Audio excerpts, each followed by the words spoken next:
Five, four, three, two, one. Ladies and gentlemen, welcome back to episode 62 of the Art of Move podcast with myself, Anthony Manuele, my good friend, Dr. William Rajbar. Out there in the Canadian Rockies, I'm out here in California for another week, and we're still trying to find the grand unified theory of human movement, biomechanics, and the proper way to functionally train your physical existence. So just as a recap from the last episode, we're going to be doing a bit of a continuation from episode 61. Episode 61 was Squats, Said, and Batman, where we talked a lot about these specific adaptations to impose demands, whether or not lifting had negative adaptations to your locomotive cycle, your gait cycle. And we kind of talked about how structurally, when you're lifting a barbell or you're doing a linear strength movement, that your tissues have to adapt to linear movement. And then if you're trying to go back to do rotary movement, well, your nervous system and your structure are both adapted to a linear movement, and there are negative adaptations. We kind of talked a little bit about the nuance of, can you find a balance between optimizing for linear sagittal plane and frontal plane movements as well as locomotive movements. We didn't get super far into the nuances of that because I think there are, different ways to possibly balance those out. But the point of diminishing returns for either one is probably, we kind of concluded that it reaches a point of diminishing returns pretty quickly. So that was kind of like a very 400,000 foot broad overview of what we kind of talked about on the last episode. We talked about a lot more. We talked about different squats and the different adaptations to your hips and your spine that different squat styles from different systems would have.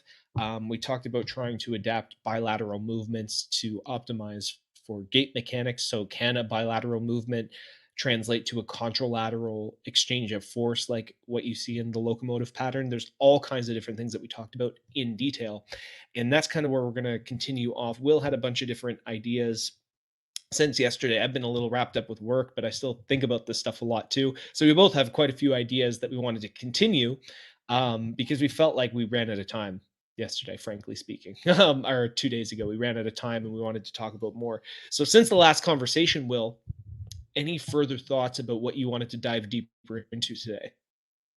Yeah, a bunch, and I have some videos I'm gonna queue up, and we can bounce off those because they're from Pat Davidson, Dr. Pat Davidson, Connor Harris from PRI, and I can't remember where the third one's from, but they're very interesting. And I'd like to start off with how to make the bilateral squat better. How could you improve it from just straight powerlifting up and down with, let's say, 400, 500 pounds if someone's an athlete and very strong? How would you go about improving that? For me, it's pretty hard to make improvement on the bilateral squat itself. You can play with the variables, like how much weight you're doing, the speed at which you're doing it, so it's less load with more speed work. So Westside Barbell used to use bands for that, right? So it'd be less weight on the way down, and then you'd accelerate up against the band.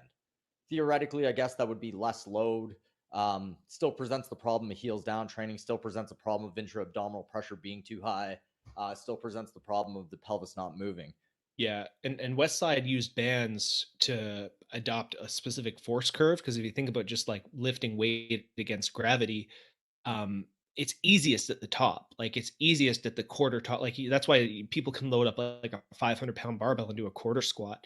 And you make fun of them because they're posting these like cringy quarter squat videos saying, look at this weight that I lifted. It's the easiest part of the lift. And the idea behind bands and chains was to increase the difficulty at the point where the lift was the easiest. So they're training a different force curve than just using weights with gravity, for example. Yeah. And I find traditionally force velocity curves or force and velocity are the main themes, right? Like everyone wants those two variables to increase. Another way is spine and shin angle training to be a little bit more angled forward, right? A lot of sports, I think the theory goes, a lot of sports, your spine and shin angle are pointed forward in the same direction. So you should train that way as well, and it will relieve a little bit of the compressive load, but you still have that issue. You still have the, intra-abdominal pressure issue. You still have the hips not moving issue, right? And sorry about that. No worries. Yeah. So I really haven't found a way to solve these problems with bilateral squats. Is there any suggestion that you have there? So the problems that you're defining, just to be clear, is an issue of intra-abdominal pressure, no spinal move. We talked a lot about like if you're training braced core with your head in the middle of 2 points, then you're basically training yourself out of the spinal engine. You're training yourself out of spinal undulation, and your core is almost too stable to be perfectly efficient for the spinal engine. Um, those seem to be the biggest problems, in terms of, you kind of have to think about the forces that you have to resist in a locomotive pattern. And we kind of alluded to this a little bit yesterday when we were talking about the different styles of squats that you have. um i- i- what we're talking about is a loading pattern that doesn't exist in locomotion either, right? And so if you think about the way that we resist and handle forces during locomotion, it's like we're contralaterally stepping down, and we have this big burst of energy that we have to transfer through our body. We kind of alluded to this the last time. um, there has to be like specific adaptations that translate to the ability to resist these forces in some capacity, right? And so a bilateral squat, depending on your foot position and everything else, it's not going to necessarily translate to that external rotation of the hip, to the internal rotation of the femur when you're doing the gait cycle necessarily. It's not going to translate as well, and that's why you see Goda, for example, doing their bow and corner squats with a landmine, right? So they have the neutral spine position still, and they're doing a double bow, double corner, and at least they're training that external to internal femur rotation without the hips thrusting forward. So there's more behavior that is consistent in locomotion, right? And um, conversely, you got guys like, Devin from One of a Kind is trying to create this outward pressure and resisting excessive external rotation when you squat, so that you have a more stable lumbopelvic hip complex, because so that you can resist lateral and vertical forces better in the lumbopelvic hip complex when you're running. Now the question is, it's like, oh, I want to make the squat better. The question is, better for what at the end of the day, right? And I think we're talking, when we talk about the gait cycle a lot. Like, how can we make the squat, what is the goal of the squat first? What are the negatives of the squat? And then how can we mitigate those negatives and maintain the positives, right? So in terms of, like, what is the goal that you're defining, that you're trying to make the squat better for in this instance? I'm saying locomotion and Right. movement in general. I would say forward movement, 95% of the time for most people. I like to be able to move laterally. I want my hips and my spine to behave like they would as I'm moving. I have the uh, first principle that the spinal engine is true. You're supposed to move your spine from side to side, your head over your foot. That is the proper way to land. And your body is displaying a pressure wave from your ankle, your foot, your ankle, all the way Mm. to your shoulder and your head. Okay. And I mean, we've gone through that a bunch of times in previous episodes. And I think you're right in that everybody's solving this, if you think about it, with a split stance. Mhm. Every single system is doing that. ATG, what's it? Split stance, right? Mike Boyle in the past, he went from, I think he was one of the pioneers in the the strength and conditioning space, to be like, no, we should do a split stance instead of a squat. And of Mm. course, he was getting the backlash back then, and this was a long time ago. I've listened to a bunch of his podcasts in the past, and yeah, so PRI also has their split stance. They go Mhm. into the realm of the bones turning in a certain way and to load those patterns as you're doing the exercise.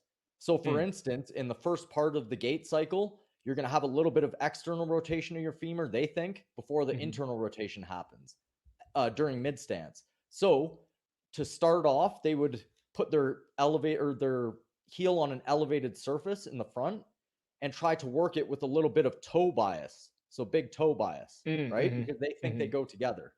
I mean, I may have butchered that a little bit, but it is going to the level of twisting the bones in certain ways and loading it that way. And then you'll have, I just watched a Pat Davidson, series, and he's doing the same thing. Almost everybody is solving this issue, and DNS, by the way. And who Everybody's is solving this who issue who with who is skills. Pat Davidson, and what is DNS for reference for people? Okay, so Pat Davidson is a power lifter. He's a, I don't know what he is, maybe a physiotherapist. I could be wrong on that, but Dr. Pat Davidson anyway. And he, oh, actually he has his PhD in exercise physiology. That's Hmm. it. Anyway, he comes from the powerlifting world and he's solving the problems of how to make an algorithm for powerlifters to be able to squat and to be able to gain internal rotation, mostly of their hips, by doing exercise sequences that are going to turn on certain patterns. Okay. Mhm. It seems pretty intelligent. I haven't really dove into it all that much in the specifics there, but that's basically what it is. PRI is Postural Restoration Institute, and they believe a lot in unilateral stance, and the way that the pelvis rotates during your gait should be accounted for in your exercise.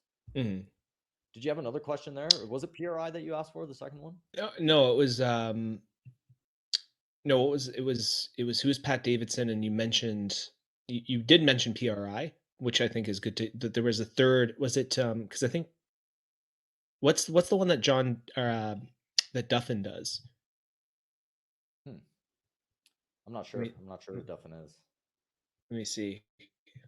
Is it it's not okay, well, doesn't matter. Yeah, for We'll sure. figure it out later. 100%. 100%.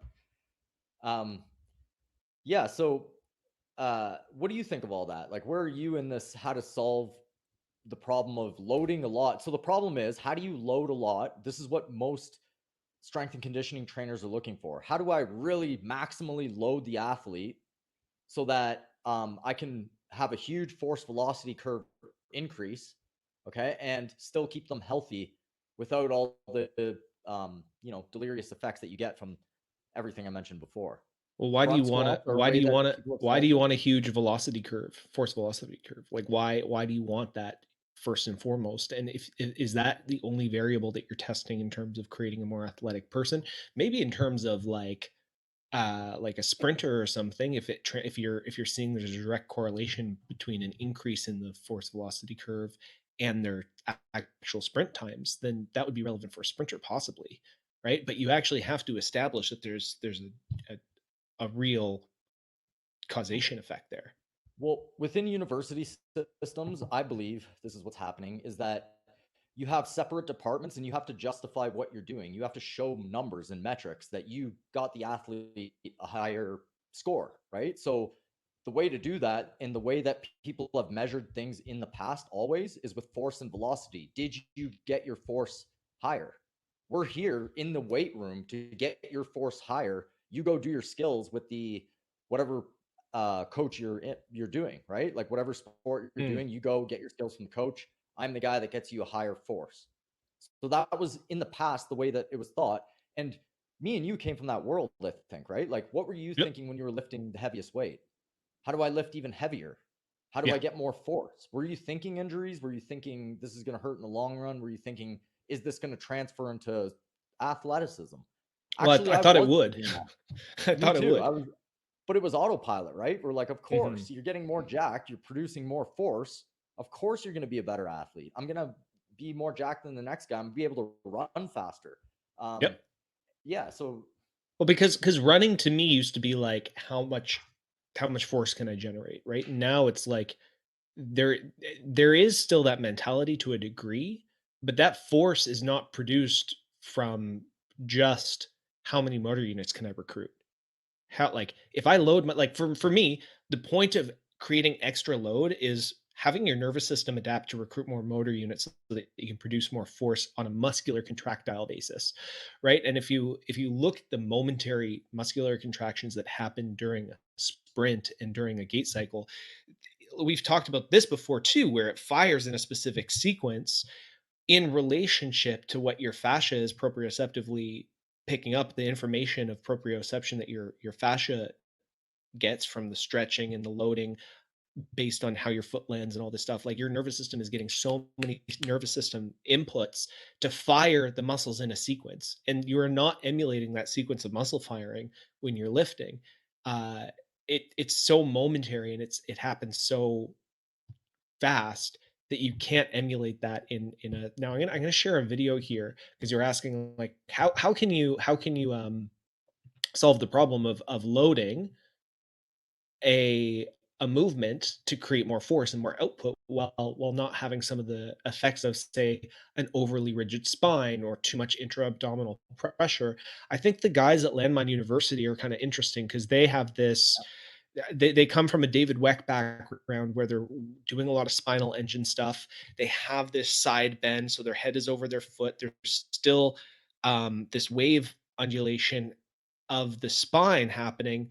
Um, but in terms of the actual recoils of fascial elasticity and stuff, like you look at this is really, really explosive, but there's like a good handful of things that I would do to improve this a little bit. One of them is that like if you look, he's really, really hard onto his big toe, and his knee doesn't um, like he doesn't have a pressure wave happening in his the front leg of his lower body. He's just relying on pressing power out of his big toe and then switching it up. I would almost kind of take a bit more of like that fourth and fifth metatarsal, creating that pressure wave so that I could load the glute and the IT band a little bit more. And I wouldn't, it's funny because I wouldn't just like land explosively in it. I would do like a slower eccentric into that lunge and then pulse out of it. I would focus on how much can I eccentrically load and then create an elastic bounce out. And I probably wouldn't do this crazy jump either. I'd probably just take a step forward and switch sides. Like I would take a step and side bend to the other side. I would be more specific about like how can I do this in the gait cycle. A lot of the muscular contractions that happen in the gait cycle are isometric and eccentric. So I would have a big emphasis on the eccentric portion, create a pressure wave like with like a GOTA informed pressure wave by having my anchor point through the fourth and fifth metatarsal of the foot, do a slow eccentric, do a bounding pulse out into a single step and land my head over the other column as I take a step forward instead of doing this like crazy explosive stuff where I have a little bit less control of where the pressure is. Does that make sense? But Anthony, it's because you're not super explosive like this guy. I'm playing, right? Yeah, But yeah. he okay, this guy's a specimen, right? And Mhm. like I don't know what he was doing before, and this is a display of athleticism to me, and there is intelligence behind it. I do like Wex coil. I play with it all the time. I use it. Mhm. For me, the landmine stuff is more it's for lifters who want to just still lift, but then have to put it into functionality, which is great. There's more people like that than like me who want to do it without implements like this, right? Mhm. Mhm. So there is a way to do this exactly like how this guy is doing it. I wouldn't recommend for most people. This guy's obviously an athlete who's practiced this and Jay Clark, you know, the jumper, like his whole thing is that he's really explosive and he can jump super okay. super high. He's Well, like like he's literally an explosive athlete. That's his whole shtick, right? Um, well, there you go. I didn't know who he was. and So the question too that you kind of asked is like how can you create a bigger force velocity curve as it relates to gait without the issues of excess intra abdominal pressure and excessive maybe too much hip thrust forward, too much head in the middle syndrome where your core is excessively braced. Like this is when I'm saying it's like, okay, if you want to increase the force velocity curve, why don't we emulate do as much as we can to emulate the gait cycle. There's other things. Um I forget his name, but so there's one a there second with that one. I just wanted to comment that mhm. uh, um basically it's mixing jumping and running there, right? He is doing triple extension, which you don't see in running, but Yeah. he is a jumper at the same time, right? So I don't really hate that exercise. I would be more specific to what I need, Mhm. and to me that's a display of athleticism, probably super fun for the athlete. Maybe that is way less than he can do on a, that's like 20% of his max and he just wants to have some fun. You can't Mhm. stop him, right? So I don't hate the exercise, but I would improve it a little bit in terms of specificity. Yeah, well, that's what I was saying. It's like I wouldn't do I would take one step forward and land my head over the other column, and I would emphasize the eccentric.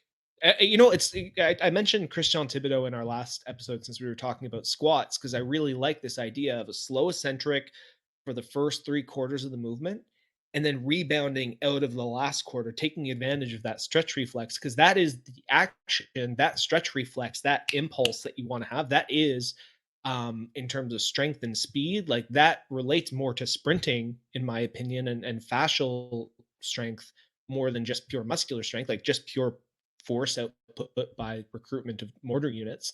Like that relates more to the type of bounding strength that you would want to have in an athletic capacity. Does that make sense? It does, but do you mean out of the hole? Because if you're bouncing out of the hole and the elasticity there, would it be the same as when you're running when the elasticity is behind you? But this is what I mean. This is what I mean, right? Is like you can take that principle, that rep schema, or that repetition style, and you can apply it to this side bending, Okay, set a gotcha. Goda style bow, do a slow eccentric, and then pop into that maybe the maximum drop in range, right? Yeah. That you would experience, and then step forward, step into the other column.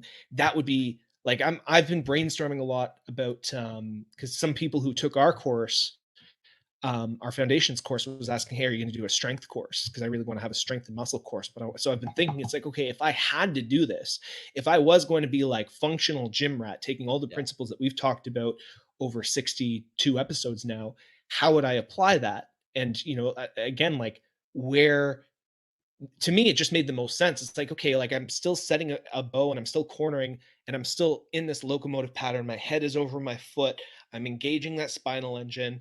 I'm going to come down and just at that last portion, I'm going to pulse out of it and step forward. But I still want to have that heavier loading in that eccentric to be able to pulse out, right? So I'm still building eccentric strength. I'm still building a pulsing, bounding activity, Yeah. but it respects the gait pattern because my hips are still back. I'm not hip thrusting.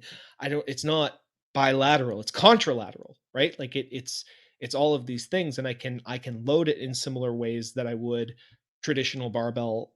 And, because it is literally a barbell, I can, add 2.5, 5, 10, 15, all the way up to 45 pounds at a time. Right. Yeah. So No, I love that idea. That's basically pretty much exactly what I do, but um, that would be a little bit higher up in the scheme. Like I would do that with an athlete, yeah. maybe not a regular person off the get go, but Mm-mm. yeah, absolutely. Working the bounding of the tissue is absolutely crucial. I do it quickly, kind of like you do in a plyometric. Mm-hmm. After I do an isometric, I do that regularly all the time. And I do it with my front foot elevated and bound off the back foot, and then I switch that. Okay. And that's just a little bit of what I do in terms of Goda. I'm doing less and less like recode / Goda work and more just having fun and doing it while I move. And my movement's getting better and I feel, great in my body. So it really does go to show that you need less and less of the maintenance as you start moving properly. In my experience anyway, right? So yeah, I think you're onto something because the best two solutions that I found in terms of, you know, the complex systems like DNS was the system you were asking me to describe before. That was Mm-hmm. DNS, that's it. yeah. So DNS is dynamic neuromuscular stabilization. It's basically the principle that as you develop, from a baby to two, you're going through the developmental sequence, and that's pretty much ideal movement by the time you get to 2 years old. I don't really buy it because you're not completely like you have the capacity for it because your joints and muscles could possibly do it, but you haven't programmed it in yet. Anyway, their solution is a front foot elevated split squat Mm. when they're working with high level athletes. So this is DNS strength. Okay. Um, Front foot elevated split squat with heavy load. Okay. And who else does that? Well, Goda does that, right? Pretty much like you're on that elevation, sometimes a slant board, right? Mm-hmm. And you're Mm-hmm. dropping in. It's a Mm-hmm. rear foot elevated split squat, but in a bow. So they're loading a bow. And I think that's what you should do. If you can load a proper bow, in my opinion, why wouldn't you just do the fractal? Okay. But if you can't because of some restriction, then you have to go get the range of motion necessary to get in there, right? The argument really is now, it's like, is loading a bow or getting into a bow the best way to access a bow, right? Like, is the exercise of doing a bow the best way to get in a bow naturally?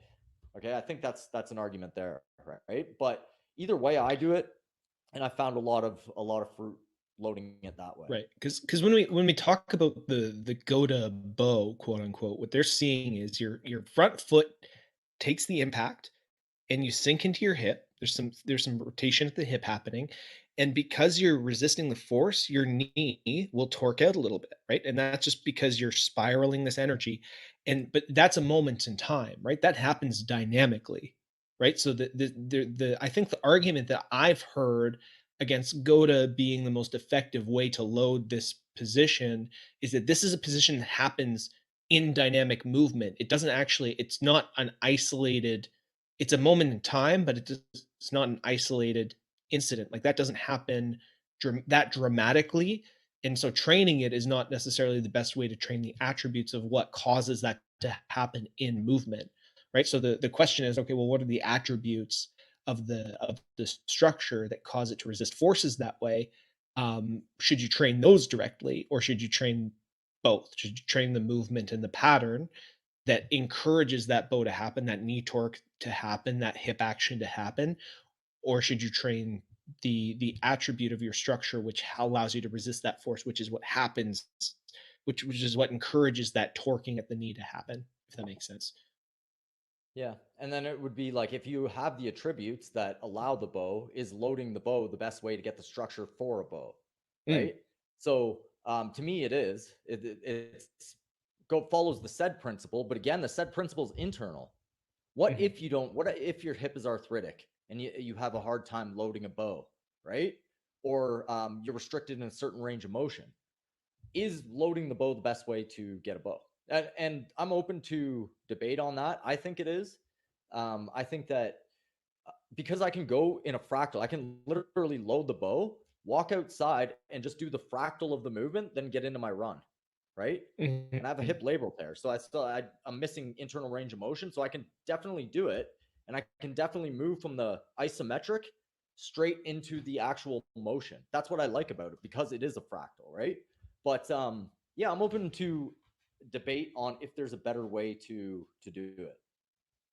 Well, I still think doing the fractals of the movement and training it into your nervous system, that's a movement practice thing, right? And especially if you're training your gait, like you want to understand what your ideal gait cycle is. You want to understand how you're supposed to be optimally absorbing force, where you want to land with your foot, how you want your hip to absorb the energy and transfer again, I keep using the word absorb, but an efficient gait is a transfer of energy through this wave that happens, right? So you still have to practice this wave of the energy. You still have to learn how to receive and transfer it, right? So I think that it's a movement practice, right? You're learning how to, and there will be structural changes that take place as you learn to transfer energy more efficiently, right? It has to. Like if you do anything over and over and over again, your structure adapts to that. Period.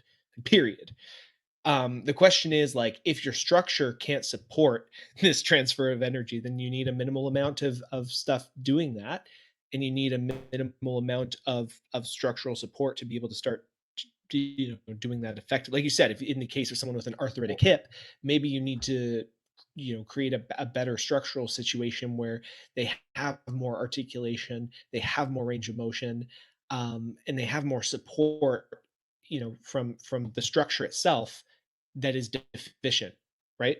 Well, let's relate this back to squats, because what do squats do for the most part, and what do you see from most people? It's kind of a duck-footed. Even a lot of people are still duck-footed out when they're actually doing the squat to gain range of motion.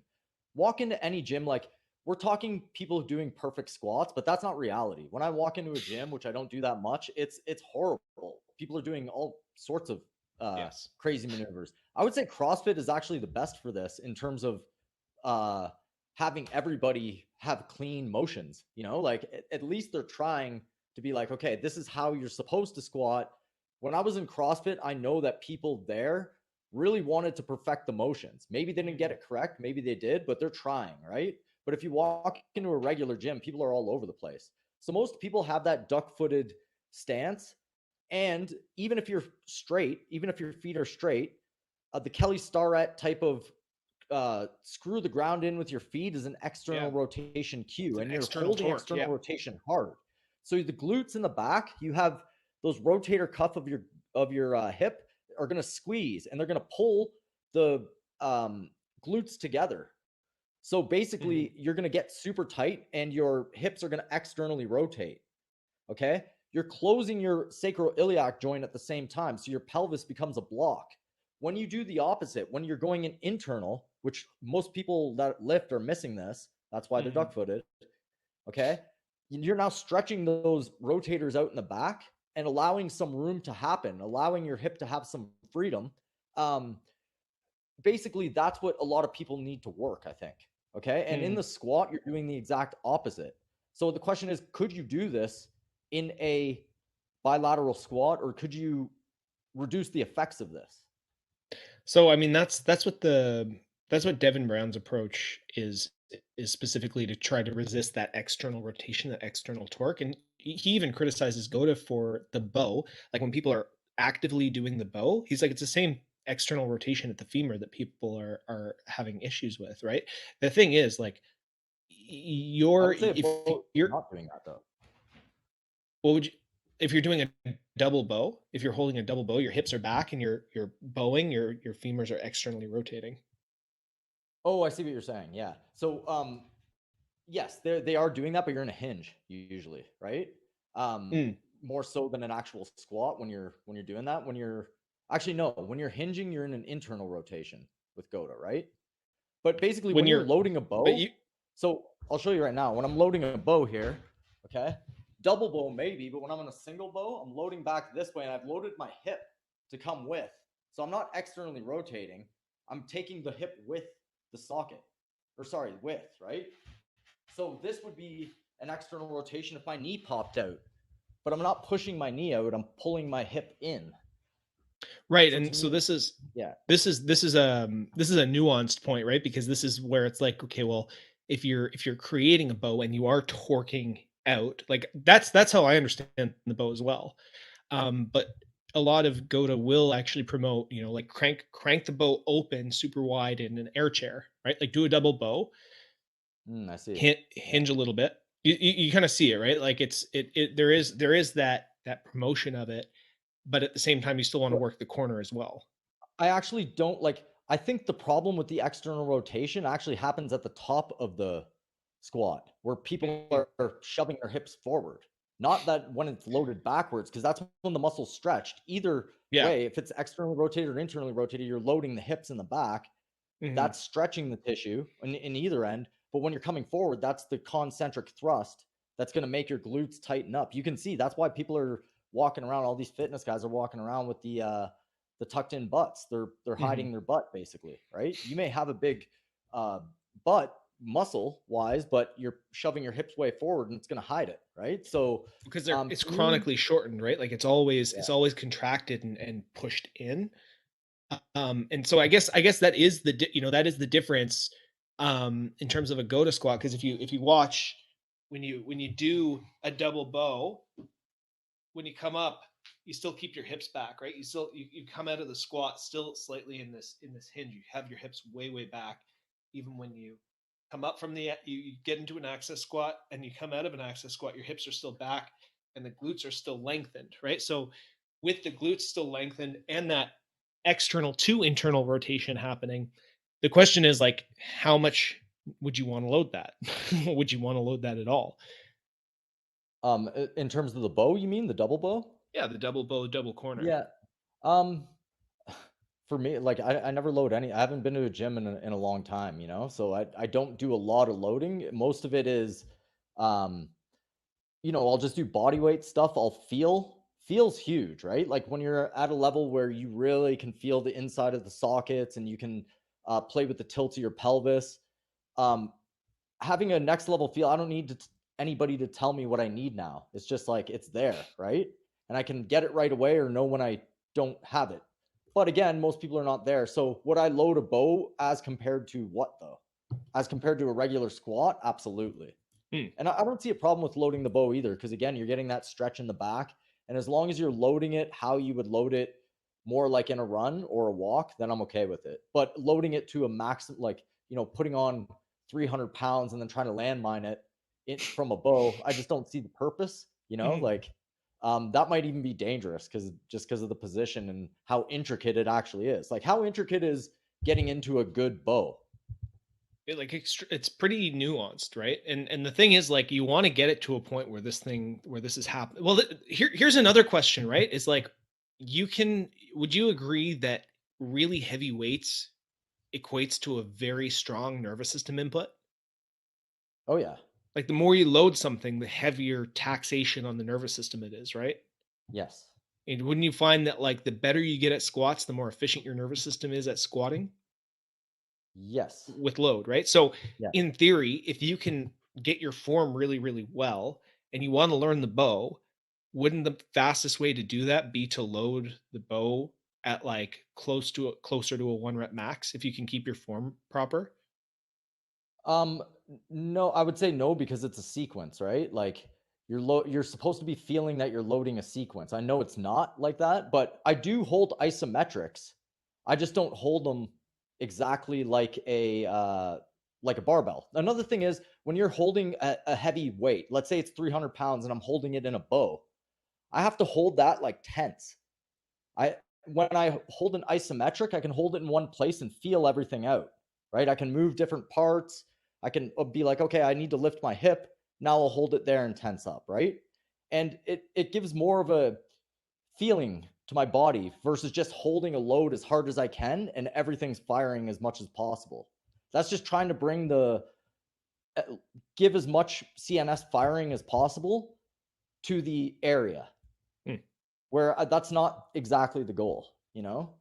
The goal is to find that position, and if you can find it, start loading it and moving it in a wave, right? So that's my opinion on it. But couldn't you load the wave? Couldn't you like take that, like, couldn't you take I'm using the landmine example, right? Because you can still, like, I can load a perfectly good go to bow with the landmine and get really deep into it, and I can have the exact same position, and the loading is perfect because it's relating to forward locomotion in terms of the force vector, how it pushes down on me. um I could do like 3 to 5 slow controlled reps and even some isometric holds in that bow. You know what I mean? Sure, you're also gonna be holding an external object as well, right? Mhm. So that stuff makes a difference too. Of Your course. spine needs to be free in order to move properly in a pressure wave, right? So eventually your spine has to be able to move back and forth. You have to be able to disassociate the high intra-abdominal pressure from your movement, right? So intra-abdominal pressure is needed when you're lifting a heavy object. It's not needed when you're moving anything but a sprint, right? So um, basically, you want appropriate stiffness. With lifting a heavy object, you want maximal stiffness. Mhm. That's another reason I wouldn't do it. It's just like, for me, a bow too.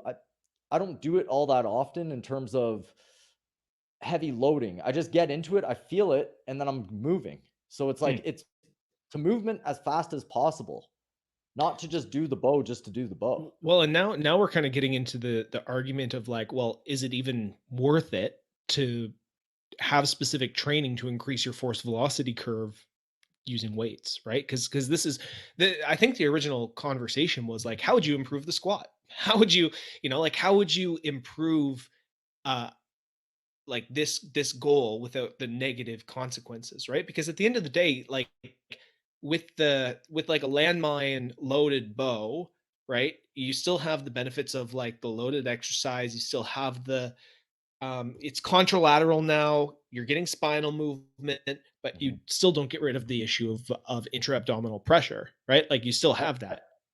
I see where you're going with this now. I was kind of comparing it to, um, do you need to do it at all, right? But No, I know. if Well, you're looking that's at, what I mean. Is like, that's where we're moving yeah, into, right? Like, the like, I don't think necessarily that you like, if you talk to football players, like, I'm talking European football players, not like American football, like soccer players. And we do have someone who we have football entangled coming on in I think that's next week. if you think about these guys, like I've talked to a few people who are like, I was really, really fast until I went into the gym. Like people talk about their movement and their That happened to speed and their me. agility. Yeah, well, like a lot of people experience this, right? It's like you can increase your strength, you can increase your power with the barbell, but your speed and agility get all screwed up, right? And again, it's like, is that worth the trade-off? How much should you do of each? And it kind of begs the question of like, what's the point of a strength coach in an athletic context? Like, how much strength and how like how much strength do you need as an athlete? Depending on, it depends on the sport, obviously. But what's your take on this? Like, My do you take need to on it do it is, at all? um, we need to get smarter about how we train athletes. I don't even First off, I don't want to train athletes at all unless I'm doing it myself, because it's a political game. It's not really like um, it's not clean cut. You have to pass people off. It's just not an area I want to get into. But if I did, I would look at the internal variables that they need, and I would design movements, exercises, uh, devise ways to get them what they need inside their body. So the adaptations within their body that they need. Okay. Mhm. Right now, it's mostly, uh, can we get them more force? And what are did their squat go from 300 to 400? Well, that's a metric that is 100 pounds more. This person should have this much more force, and maybe their 40-meter shows it. So everything's good, right? Where I would be like, okay, this person's hip does not move. They don't have internal rotation of their left hip. They're extremely tight on their right. Like this is what I see in the office now. The backs are just scared. Mm. Athletes come in with their backs just like so tense, and it's like, I guarantee your life and your sport would be a lot better if you just chilled out for a week, got like a few deep treatments, relaxed. Your nervous system's going to come back like this. But it's not that. It's the mentality's go, go, go, go, go. So Mhm. it really is what the athlete actually needs within their body. Right now, that's not really happening on a whole. Yeah. So that's when you're working with somebody one on one, not a Yeah. huge scenario. See, even ATG's getting to this, where they're going with the internal model a little bit more, where it's um, with tissue specific training. Okay, it's not Mhm. exactly internal model, but it's like, okay, let's get you more tissue, or let's regress here so we can move forward afterwards. I Mhm. think FRC, functional range conditioning, is doing this exact same thing as well, where they're moving more to, we're intelligent enough to know what specific movements will do to an athlete, what specific inputs, I Mm. should say. You give the right inputs according to what the person needs, not just a blanket program. Yeah. What about I you? think I I'm a big fan of individualized programming as well. Like I love the idea, even though our catchphrase is we're trying to find the grand unified theory of how human beings should move, blah blah blah. I still believe that like context is everything, right? Like I even think of something as simple as, and I've mentioned this before, where I would sit up with one leg on top of my bed to play guitar for hours, and how that caused more external rotation, and then lifting on top of that, that caused like a whole different approach that I need to take for my hip structure and my hip patterning. So individuation is really really important. I do think there are universal traits that we and patterns that we like to go for, For sure. and I like having like a baseline, right? Where it's like, okay, how should a person move, and what are the traits and the qualities of the structure that we should strive for as the baseline, and then you basically take the individual athlete and you move them closer towards a baseline, right? And sometimes, taking that approach of just tissue training doesn't think in terms of a baseline. It just thinks in terms of like, well, if you have stronger tissues along these joint lines, then it doesn't matter what the hell you're doing, because you're going to be able to resist the forces of it. The issue with I found this kind of interesting too, because like with an ATG and their long split squats, is they don't account for rotational or torquing forces. Like, yes, you are developing more more knee tendon strength in that particular range, but one of the things that I noticed is like, because I had a lack of internal rotation at my hip and a lack of mobility in different parts of my body, that it was pulling and torquing on my knee. And so when I got super super strong, I was doing like 185-pound barbell ATG split squats for 10 sets of 5, no problem. But when it came down to actually like coming down and getting into external, like if I did a go to bow, it would feel like my knee was ripping apart, kind of thing. So I like, it's context. You can't just lay down new tissue over top of a dysfunctional system and expect it to work really, really well. Because in some cases, like if you're laying down new tissue and it's not in the right context of good biomechanics, you're gonna hurt yourself more. And that was one thing that I found. It's like I thought this was supposed to give me bulletproof knees. Well, it did in this one plane of motion, but it also forced my knees to be torquing on itself and feeling really, really tight and immobile all the time, unless I was in this one plane of motion. Yeah, that's a very good point. A couple things with that is, one, what does the industry see as rotation? It's most of the time when they say rotation, they mean actually like rotating the upper body. They're like, oh, we'll add in some rotation. It was funny on this. I messaged, I think it was John Russin, and I Mm. was talking about, he was doing a single arm cable pull, and I'm like, why not add the coil? I was just like, why not add the spinal engine? He's like, and I was like, what's your opinion on the spinal engine? He's just like, can add in, right? It's just like, we don't want to address this thing. It's okay. So where is rotation actually accounted for in the systems that you see from traditional lifting? Where are the rotational forces accounted for? That's what I want to know. I don't think they really really are. Some people are trying to get a little fancy with it and say, well, it's all spiraling energy anyway, like there's all external torque, internal torque. David Weck kind of talks So about this that's the bilateral rotation. torsion thing, right? So that is rotation, like this bilateral torsion that happens. That's the closest that I've seen to people accounting for rotational forces. Period. Well, yeah, for the most part, I would think so. And then the split squat really is the solution, right? It's like, oh, okay, the pelvis is moving forward and the other side is moving backwards, just like in a walk. So we're bringing it closer to the walk.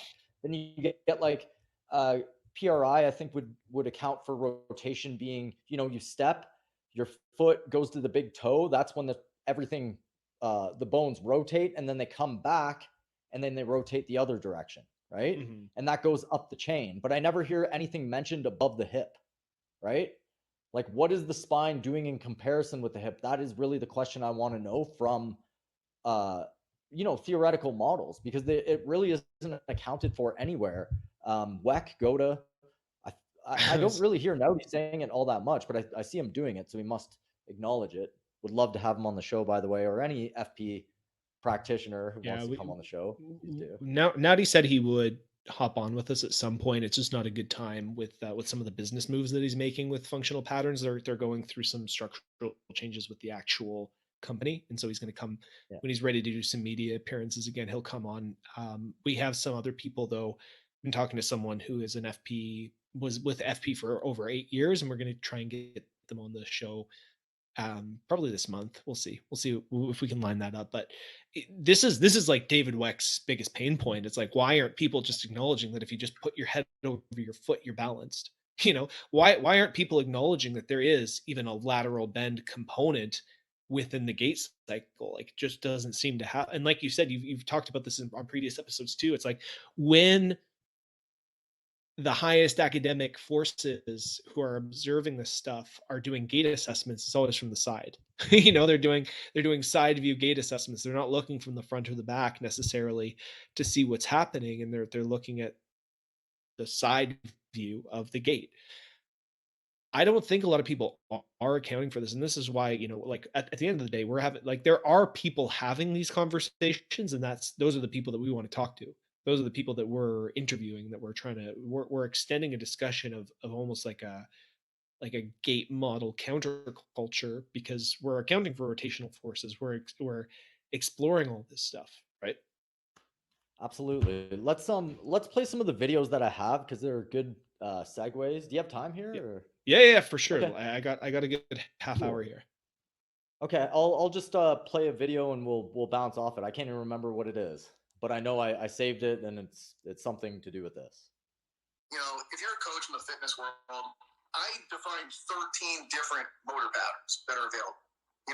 You're doing one of those 13 motor patterns, whether you know it or not, whether you name it the same thing that I do or not. I have not been able to identify anything outside of those 13. It's breathing, core exercises for the thorax, core exercises for the pelvis, locomotion, change of direction, throwing, triple extension, hip dominant movements, knee dominant movements, horizontal push, horizontal pull, vertical push, vertical pull. Like, I still haven't had anyone provide me with a motor pattern that is outside of that framework. That's it. That's what you got. So what do you think of that? The 13 patterns there. Do you want me to put the patterns back on? So we got, I think what I feel like I got the first 7. So breathing, core for the thoracic, core for pelvis control, locomotion, changing directions, throwing, triple extension. And I missed the last. I'll play it one more time here for everyone to listen, or just the last part here. Throwing, triple extension. Identify anything outside of those 13. It's breathing, core exercises for the thorax, core exercises for the pelvis, locomotion, change of direction, throwing, triple extension, hip dominant movements, knee dominant movements, horizontal push, horizontal pull, vertical push, vertical pull.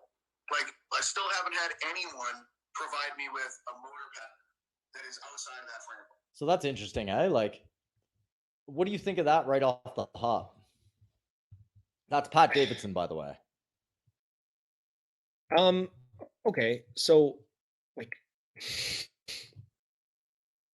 it's very, very simple, and like, sure, okay, and like, it's like, there's, okay, you define these 13 behaviors, and if you look at, like, I don't know, maybe like contemporary dancers and stuff, you could probably,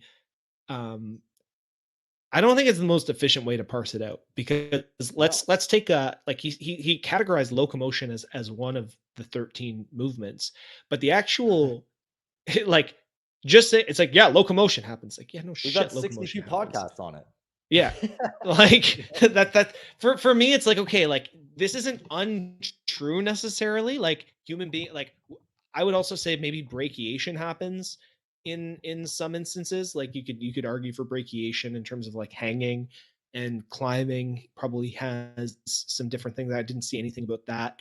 I know. So what's a motor pattern? Oh yeah, okay. So this is like, he's defining these as motor patterns. Yeah. So what, like, how is that? How are any of these motor patterns? See, here's what I actually think is happening here. What most people think is a motor pattern is that you have a storage, like, you've done something in the past, okay? You've stored it in your brain, and you can go and retrieve that to do it again, okay? And it's taking the same path down from your brain, spinal cord, back to your musculature, and you're able to do the task, okay? Like, I don't actually think that's how it works exactly. And I don't know how much I want to get into this, but basically Andrea Spina says that you use different pathways every time you do a similar task, to the point of doing a squat within the same, I think it's a movement within seconds, the similar movement, you're going to take a different path within your brain. But the assumption underlying all that is that you have it stored in your brain. Do you get what I'm saying? It's like, that's like that actual motor pattern. I want to see it. I want to see the actual pattern happen every single time. That can't be found. Okay. Like, what can be found is ECG readings. So let's say I walk a certain way. Okay. I can take an ECG pattern, meaning that I hook up electrodes to the muscles of my body, and when they fire, it conducts an electrical signal and gives me a signal on my computer saying that this is the pattern that you went into. However, one with ECG, you're getting rate of electrical conduction, not necessarily how hard the muscle is contracted. Those are just conflated together. You have the variable of muscles that are on top of each other, stacked on top of each other, confounding the electricity, right? There's so many factors and variables that come into measuring that I doubt that a motor pattern even really can be found. So how can you parse it out into those 13 simplistic categories, and those are movements to me. Those aren't motor patterns. Those are just arbitrary ways of parsing things out. How much better do you think Goda's way of parsing things out in a pressure wave that is visible, how much better do you think it is compared to these 13? Like, if I was to understand the body and take the two systems, which one do you think would reign more true? Well, I mean, Goda talks about principles of movement and posture and the mechanics of the body, and it ranges amongst many different movements, right? And you know, like you talk about this pressure wave thing. That's how like force is distributed and transferred through the body. That makes sense. It's two different things, right? You're like, the idea of a motor pattern is interesting to me, because even when we were talking earlier, and I was saying, you know, the mechanical firing of a squat is different than the mechanical firing and sequencing of what happens in a sprint, right? Those are two distinct, quote, motor patterns, and they sequence and they coordinate muscles in a different way. And that does happen at a level of the nervous system. We talked about neurological efficiency, where you can become more efficient at movement patterns. But to like, let's talk about locomotion, right? Like, you're walking over a flat surface, you're walking over an uneven surface, and you have to balance. Are those the same motor pattern? Like, when your foot has to adjust underneath an uneven surface and you have to like balance yourself, is that the same motor pattern as just universally locomotion, as if you're walking on like flat pavement? Like, that doesn't make sense to me. Like, just also like the motor pattern of triple extension, like you're saying that a hip dominant movement and a knee dominant movement are the same, and there's a motor pattern for core thorax. So you're just saying that like you combine, you know, these extensions, and that becomes its own unique motor pattern. Like a triple extension is its own motor pattern all of a sudden. Like, well, I think that's the traditional thought process, is triple extension in the gym will translate into triple extension in the sport, right? When does triple extension happen in a sport? Other than like, and, I was gonna say like high jump. Yeah, high jump, and you know, like dunking, lifting, wrestling. It does show up in those in a few sports, yeah. Yeah, lifting engine, quote unquote, right? That's where triple extension shows throwing up. shit backwards.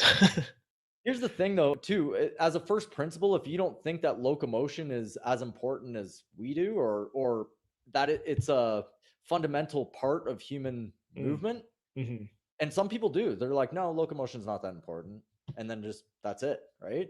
Yeah. So if you believe that, then all this can be true, right? Yeah, it is a motor pattern. Push pull. That's what I do at the gym. I go to the rack and I pull some weight, and then I go and I push, and I would do that in sport as well. I'd pull somebody and I'd push them, and I'd go into triple extension with running, and I have a knee dominant movement, which is like, you know, when I squat, my knee shoots forward. There's your knee dominant movement. My hip goes backwards during a squat. There's my hip dominant squat. Locomotion. There's me going for a run. Locomotion. So you can parse it out this way. Is lateral bending of the spine not a motor pattern then? No, because it's not a pressure wave. That's just me going like this. You know what I mean? Like, yeah, but like even in his 13, like I'm saying, like even in his, like, that's not a motor pattern. This isn't a motor pattern. Rotation isn't a motor pattern. Like he's saying, like, I don't see breathing, core, maybe core thorax and core pelvis is where he's accounting for this rotation or this side bending, right? But like, you know, a side bend is a core thorax motor pattern possibly, but changing direction, okay, but this is the thing that is so vague. Changing direction. Changing direction is a motor pattern. Do you know how many gazillions of confounding variables there are in changing directions and the contexts in which you change direction? Like, it's one thing for me to be walking and be like, oh, I'm gonna walk the other way, versus like at a full sprint all of a sudden having to go left, right? Like, changing direction is not one universal, like it's cheating. It kind of feels like cheating. That's you know, in terms of, you know, what do I think of it? I feel like he's oversimplifying and he's cheating. It's like, yeah, okay, you could kind of do this and you could kind of simplify it, but it's not helpful. It's not going to create like Like if I'm going through and I'm trying to optimize for these 13, like it's not going to help my movement. But is it helpful if you're a power lifter and you're stuck in pain and you need a way to parse out how the body works on top? Like that's more intricate than just I have one way of doing things, squatting up and down, deadlifting and benching. Is it a better way for them to parse things out? Because you have to reach who you're trying to reach, right? He's a power lifter, so he's trying to reach power lifters there, but then bringing it into the rehab world as well, which to me, I'm like, if I was to parse the body out, it wouldn't be like that. If I was to parse movements out, it wouldn't be like that. If I was to define motor patterns, they wouldn't be like, it wouldn't even be close to that. However, maybe like we're straw manning him because he obviously has a lot of thought process behind this. So I kind of wanted to drop that one a little bit. I just wanted to see, I actually don't think those are motor patterns. That's really what it comes down to. Yeah. I don't think that the body works like that. I think it's mediating a pressure wave and allowing attributes that allow that pressure wave to be there. Okay. And if you don't have those attributes for a nice pressure wave, like if your hip is literally stuck because you're so tense down there, let's say you had an injury, I'm just giving a scenario, you fell off your horse, you have a hip injury, it doesn't rotate, then your pressure wave is going to be off. You're not going to be able to harness energy from side to side properly, and you're going to be imbalanced. It's really, that's a better way to look at things. And I think, I'm always saying our niche has it correct. I think our niche is very important in that if you're listening to this, you're probably on the same page as us. And I think we're the best kept secret in fitness, like not just us, but like this whole niche, because it's literally intelligently going from part to part and saying, let's debate this. Let's do this. Okay. Let's see which one is actually the best, where everyone's just like, let's squat or deadlift or modify these movements to have the external variables meet a criteria, right? Like I'm not saying everybody's doing that, but that is the standard at this point. And you know what? Like I also understand the fact that like you said, it's like, is this a better way for powerlifters to parse it? 100% it is. Because even when I think of like when I was starting, I was like, why would you ever do a wood chopper? Like where you have like one of the cables and you're crossing along your body. I'm like, you can't even load that properly. You're unstable. You can't load that as much.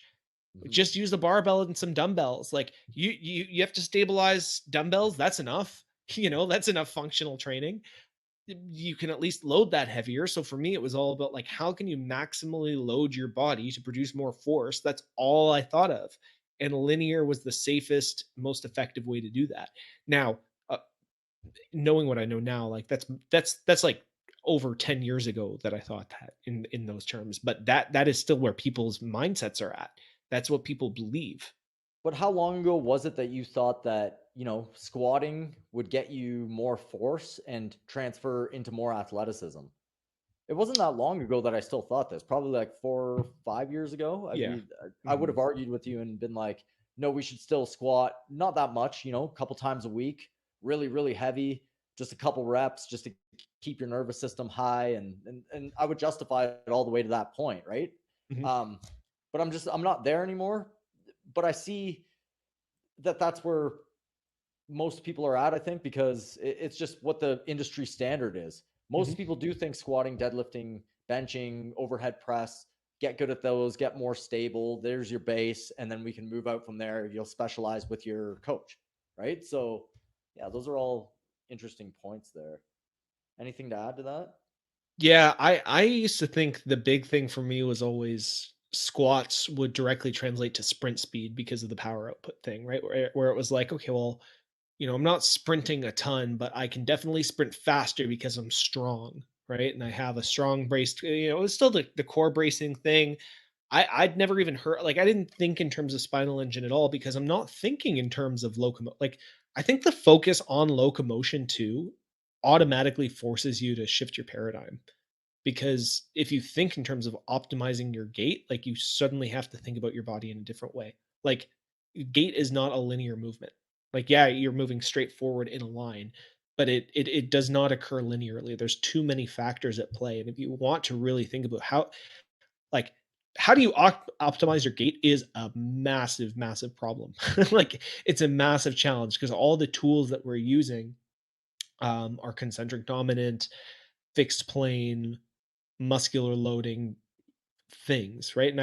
And Go to Bam had an interesting post, I think it was today or yesterday, and he was saying, like the paradigm right now is that your movement is at the service of your muscles, and it's the opposite. Like the reality of movement is that your muscles are in service to your movement. So if you have a movement dominant practice, you're training your muscles to be at the service of your movement, versus if you train like linearly and you're lifting and you're doing that, basically your movement is going to be at the service of your muscular strength and appearance, right?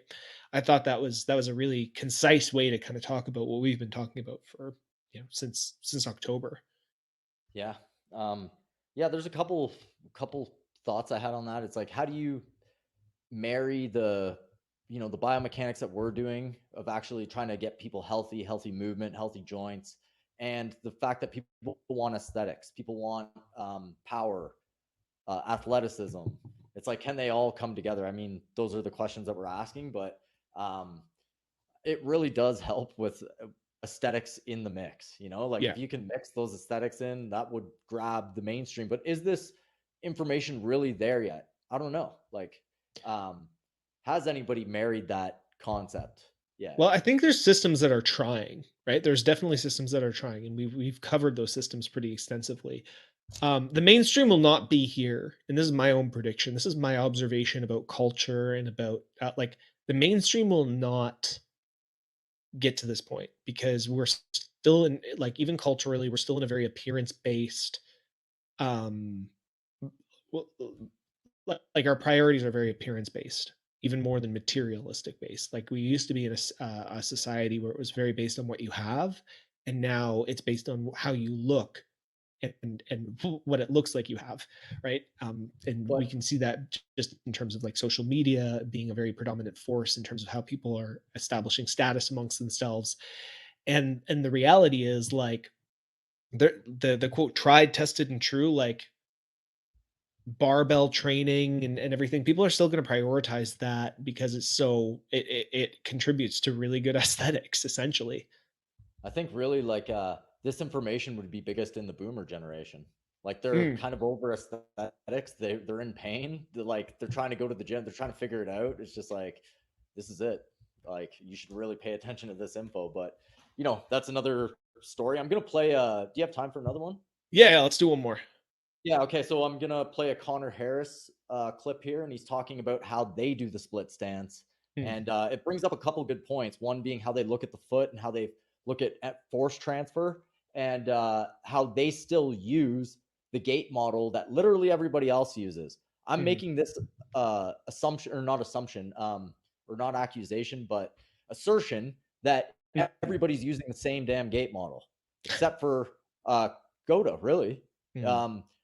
Off the big toe, pronating, the arch collapsing, strengthen the arch, but it's going to collapse. That's the assumption that has to happen. You can see in this video that I'm going to play that he does make that assumption that it has to happen. And his exercise is devised because that is happening. So if it doesn't happen, what happens to the exercise? I'll play it. It's recruitment when the foot is secured to the ground. If you read any gait textbook, you're going to see that there is a correlation between late stance and mid stance mechanics and the glute max firing. Let's visualize that on the foot model. We strike the ground on the lateral border of our heel right here. Transition to more of the inside edge of our foot, where we pronate, and then we push off. Push off occurs right here. Push off and late stance occurs on the ball of the big toe primarily.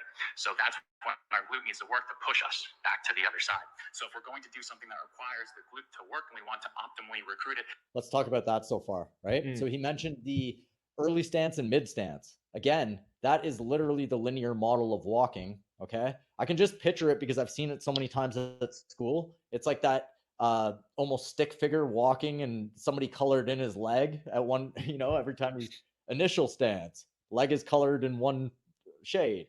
Mid stance, leg is colored in another shade to represent what muscles are firing, right? It's so linear plane, but PRI is still using it. So again, they have the model where you go into the ball of the big toe, you collapse the arch. That is pronation to them, okay?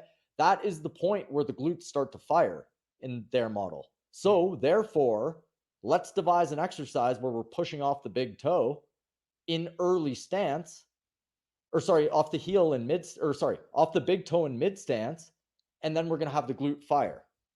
Okay, so I'm going to play the rest of this. Push off in late stance occurs on the ball of the big toe primarily. So that's when our glute needs to work to push us back to the other side. So if we're going to do something that requires the glute to work and we want to optimally recruit it to re-educate better movement, then we probably want that reference happening at that specific point in our foot. And then we would want to recruit the glute in a position where we are feeling that foot reference and we can leverage that sensation. Okay, so it was actually late stance. So ball of the big toe. He was doing I've watched the whole thing. He was doing an elevated front foot split squat. Okay. But he was biasing. What they do is they use implements. So do I want my heel raised or do I want it, angled a different way according to what I need? Okay. So they'll use, what go to like slant boards or chucks or implement, right? And they'd be like, do I need hip shift here? Because during this part of the stance, whatever it is, my hip is shifted this way or this way. So let's do that during the exercise, load it up, and that will be a more intelligent way to program what you need for the gait cycle. However, they're still using the old model of gait cycle. So you're getting linear plane exercise, and it's based off of ECG studies, which again, I just went over, are not accurate. Like, it's going to be funny when we do the science episode. I can't wait. It just takes a lot of research, and I haven't had time to do it. How poorly devised a lot of these studies are. It's laughable. And then you'll have people that are just like, look at this study. I was in a group with a bunch of colleagues. I'm not going to mention, what profession it was, but let's say somebody on my level. Okay. And they asserted posture has no evidence behind it and it's not important. And I'm like, how does one come to this conclusion? And he just hands me 2 papers and says, here, posture has nothing to do with pain. There you go. You've been debunked. Like, I'm just like, wow, you've not looked into this for like 10 minutes other than grabbing a couple papers and it's over for you. So that's the religious aspect of the papers are the truth, when in reality, it's not actually it's not even the papers that are the truth. It's the paper's abstract, or sometimes even the title. Sometimes people will literally just look at a title and they won't even read the abstract of the result. Like that's not, and you know what? I'm not great at reading scientific papers, especially really, really nuanced ones. I got a lot of help from people. I was very obsessed with reading nutrition science papers because I was trying to find the optimal diet for humans for like 10 years. And I got friends who were scientists to help me read them and help me understand them. And like once you get into, like, I remember reading this book and it had like something like 1,000 or more references. And I started actually looking into the studies. And when you look into how studies are actually designed and what variables they're actually testing for, it's like, how could you possibly have asserted such a bold like conclusion based on that little bit of information that you gathered? It's like, oh, like you said, it's like, oh, we read this ECG and therefore this like very, very bold assertion about movement universally it's absurd. So with PRI there, I kind of just asserted that they were incorrect because they used the old model, and you know what? Actually, they have a lot correct. They're trying as hard as they can, according to the studies, to position the body so it will mimic walking. I just don't think they have the right model of walking, so they're not going to get the right exercises. They may hit some points, like their observations of how the hips move and how they're stuck, I think is spot on. But I just don't think their exercises to correct it are spot on. Some of them are good, and some of them I'm like, you're making that assertion from, ECG studies, from these linear plane, literal cadaver studies. Like even Pat Davidson, I was listening to him. He's like, cadaver study. Mike Boyle, cadaver studies. Everybody knows this is the case. I was literally in cadaver class for 2 or 3 years, taking apart cadavers. Everybody coming from that world knows that you're learning from ranges of motion on a table. And that's even Pat Davidson, how he assesses the hip is on the table. Everybody does, except people who are watching slow motion and acknowledging a pressure wave at this point. Well, this is the thing, right? Is you can, a lot of it is deduction. And sometimes the observations are correct, but the prescriptions are wrong. And I find that's true even for people who watch slow motion and who are more meticulous about actually observing real movement as opposed to just, looking at a cadaver and trying to deduce mechanically how it should behave, right? Because you can look at an isolated part, but as we've talked about, I mean, even when we tried the first episodes that we ever did on this podcast, we're trying to go joint by joint to talk about what happens in the gait cycle and in different points of movement. And we eventually got to a point where it's like we took 2 or 3 episodes on it, and I think this is like literally the first 3 or 4 episodes that we did. It was like, we can't do this. We can't go joint by joint, because what's happening at one joint is not telling the whole picture of how pressure is moving through this chain, this kinetic chain through the body. We couldn't do it. And I think that's ultimately, like, even when people are doing slow motion video and people are looking at things, they're looking at shapes, and they're looking at behavior patterns, and they're looking at certain joints and different angles and stuff. But the prescription could be wrong, because there might be like 1 or 2 variables that they're missing, or like the most crucial, like they might see what is happening, but they don't understand fully why it's happening on a mechanical level, and so they can't give the right prescription for it, right? So even if PRI is getting this gait cycle right, maybe they're doing like this concentric loading, or they're loading it in a certain way that's supposed to create these structural adaptations, but they're still loading it in a way that doesn't relate to the gait cycle, right? So there's so many confounding variables that happen in this. And this is why, I mean, this is why we're having these discussions, right? Like, I like doing these solo episodes to kind of almost like brain dump all this stuff, because we talked to some incredible people with some incredible ideas, and Absolutely. it just adds to the layers of complexity that we're thinking in terms of. And sometimes it feels like these episodes are just a brain dump of all the different stuff that we've been looking into. I have just like maybe a last minute thing here, just a kind of a philosophical question / I'll ask you, do muscles push or do they pull? Oh. I'm going to say muscle and fascia. Is there ever a point where I'm going to kind of narrow the question. Is there ever a point where they're pushing? At the level of the muscle and fascia, is there ever a point where the muscle is pushing? Like in terms of how it contracts. Is it always pulling, or is there push-pull?